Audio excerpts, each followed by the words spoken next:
15 شعبان کی درمیانی رات، جس کو ہمارے ہاں عام طور سے شب برات کہا جاتا ہے، اس کے بھی کچھ احکام ہیں۔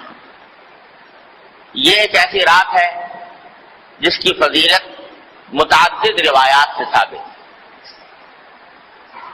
اور اس رات میں عبادت کو موجب اجر و ثواب قرار دیا گیا ہے عام راتوں سے زیادہ۔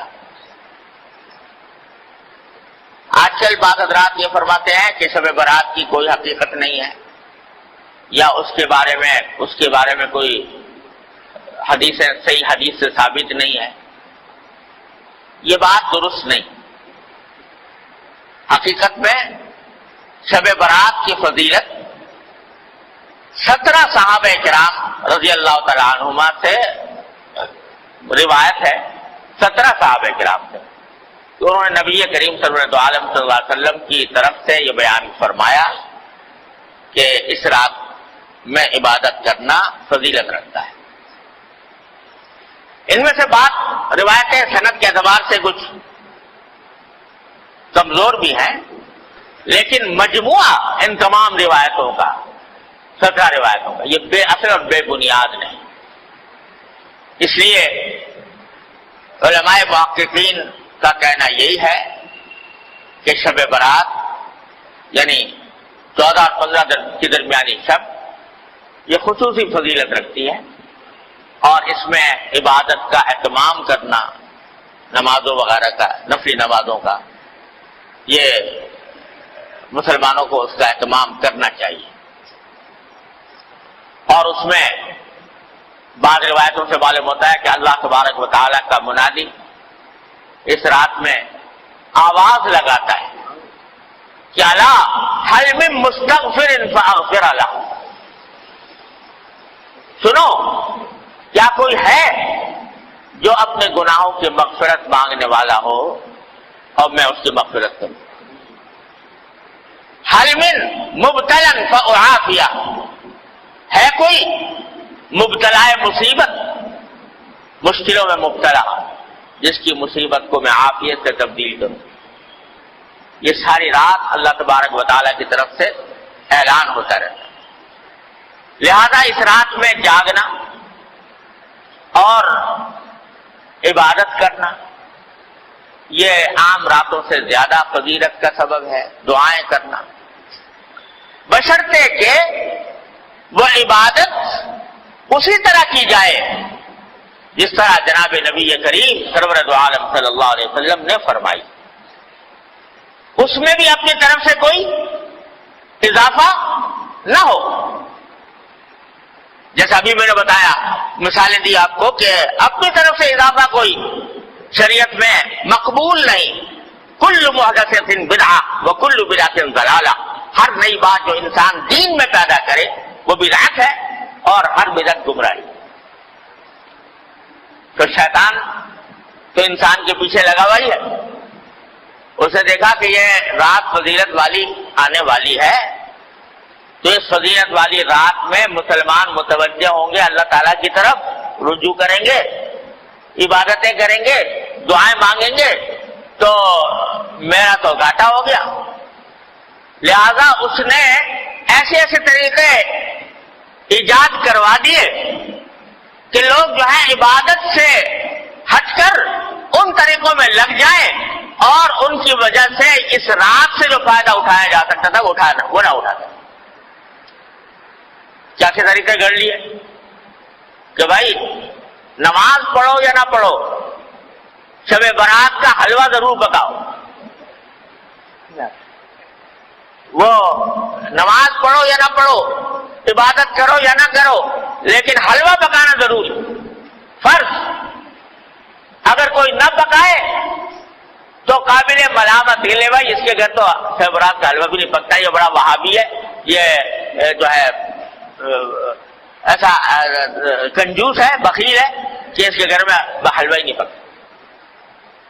اب کوئی خدا کا بندہ پوچھے کہ بھائی حلوے کا کہیں ذکر قرآن میں، حدیث میں، صحابہ کرام کے تعامل میں کہیں ہے کہ بھائی شب برات کے دن حلوہ پکنا چاہیے. نہ قرآن میں اللہ تعالیٰ نے فرمایا، نہ نبی کریم صلی اللہ علیہ وسلم نے ارشاد فرمایا، نہ صحابہ کرام کے عمل میں کہیں اس کا کوئی دور دور کوئی نشان نظر آتا ہے، مگر یہ حیاتی بات اور اس کو فرض اور واجب سے زیادہ ضروری قرار دے. کوئی پوچھے بھائی حلوہ نہ پکاؤ، یہ بدعت ہے. ارے بھائی حلوہ پکانے میں کیا ہے؟ حلوہ کوئی حرام چیز ہے؟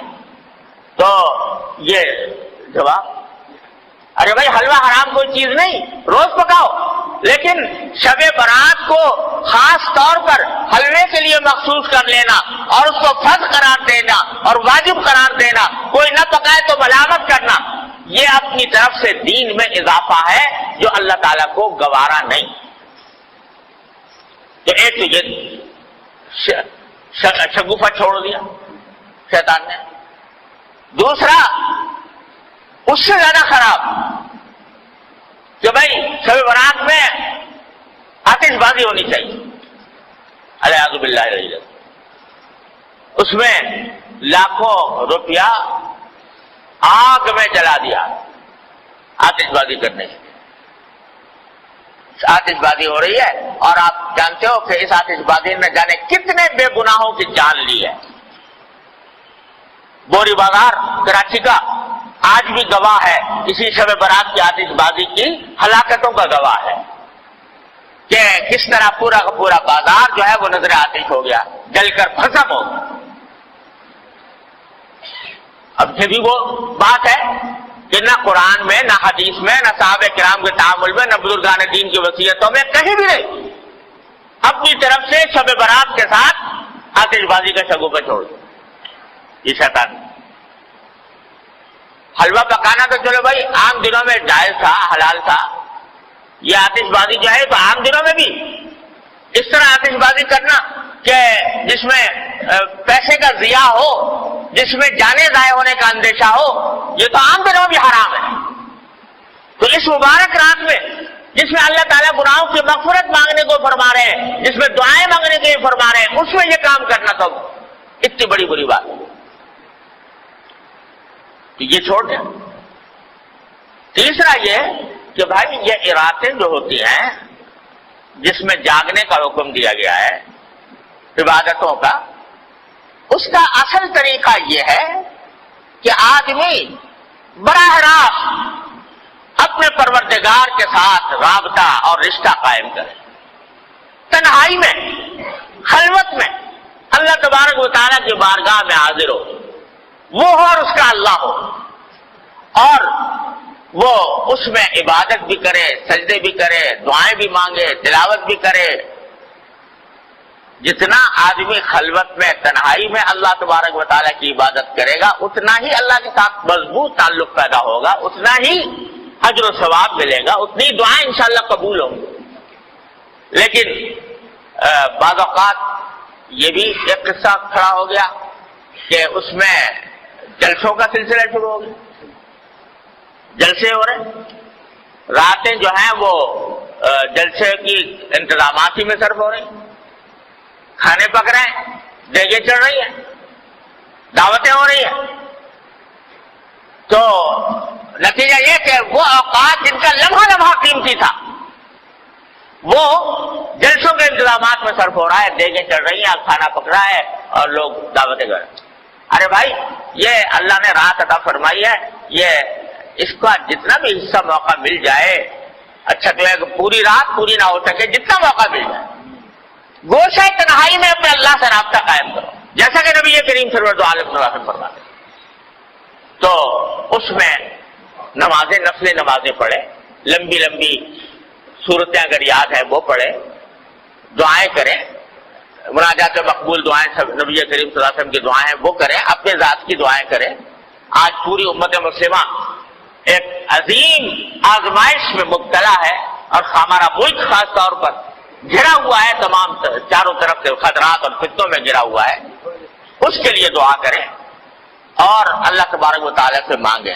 اس کام میں اس رات کو صرف کرنا چاہیے. اللہ تعالیٰ اپنے فضل و کرم سے ہم سب کو اس کی توفیق عطا فرمائے.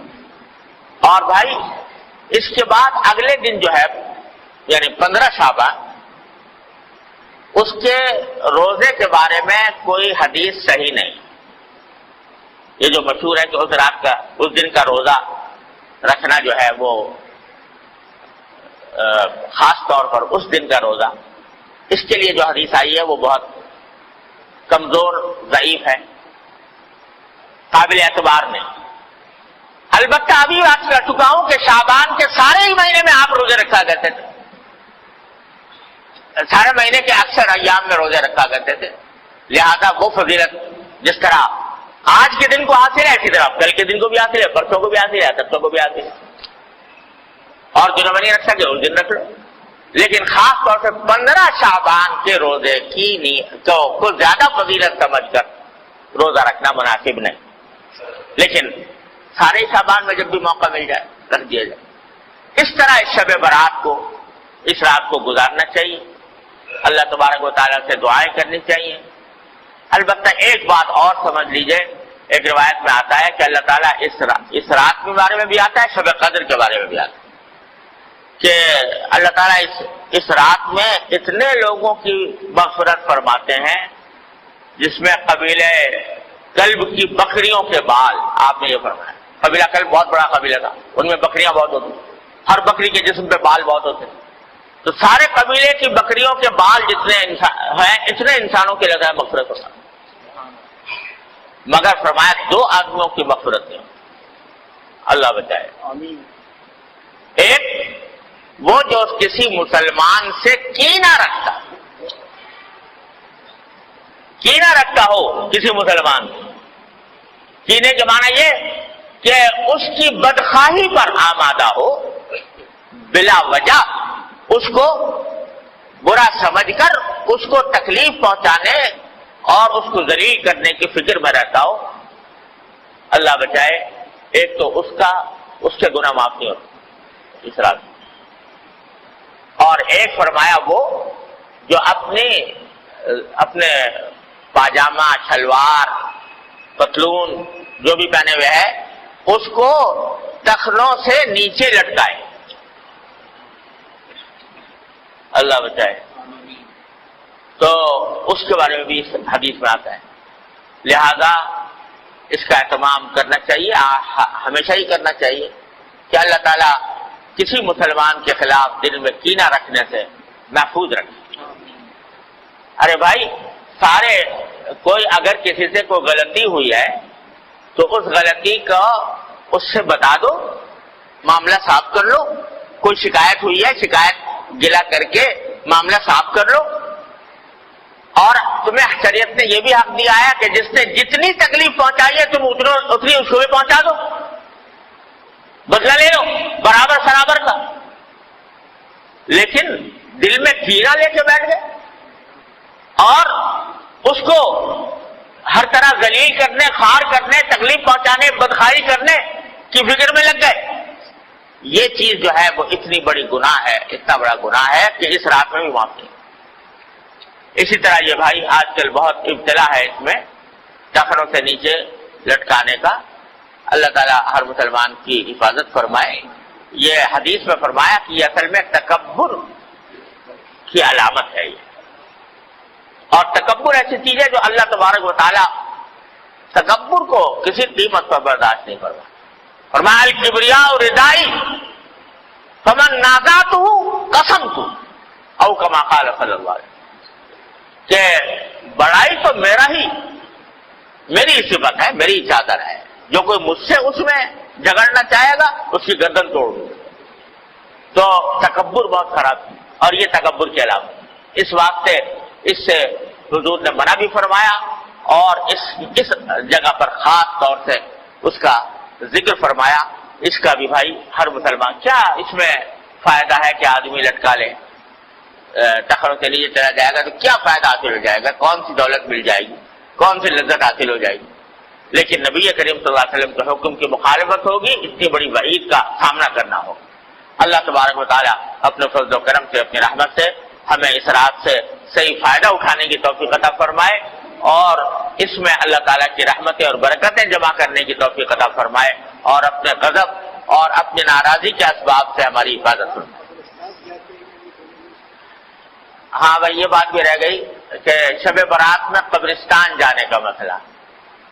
ایک مرتبہ ایک روایت میں آتا ہے کہ ساری حیات طیبہ میں رسول کریم صلی اللہ علیہ وسلم ایک رات، ایک روایت میں ہے، وہ سندن اتنی زیادہ مضبوط بھی نہیں ہے، لیکن بہرحال اس میں آتا ہے کہ آپ جنت البقیع تشریف لے گئے اور وہاں پر دعائیں فرمائیں، قبلہ رو ہو کر دعائیں فرمائیں. لیکن یہ ساری زندگی میں ایک ہی مرتبہ یہ واقعہ ہے، آگے پیچھے ہر سال جانے کا کوئی معمول نہیں تھا. لہذا اگر کوئی شخص جائے اس نیت سے کہ ایک مرتبہ حضور تشریف لے گا میں بھی چلا جاتا ہوں تو کوئی حرج نہیں، لیکن اس کو ایک مستقل سنت قرار دینا کہ ہر سال جانا ضروری ہے، یہ سمجھنا درست نہیں. اس طرح اگر کوئی شخص اگر جا کر اپنے مردوں کے حق میں دعائیں کرے، اپنے حق میں دعائیں کرے تو اس میں کوئی مذائقہ بھی نہیں، نہ موم بتی نہ اگربتی، سب ایمان کا نور چاہیے، موم بتیوں اگربتیوں کا نور. وآخر دعوانا الحمدللہ. سبيل الدموع سبيل مريح تنهد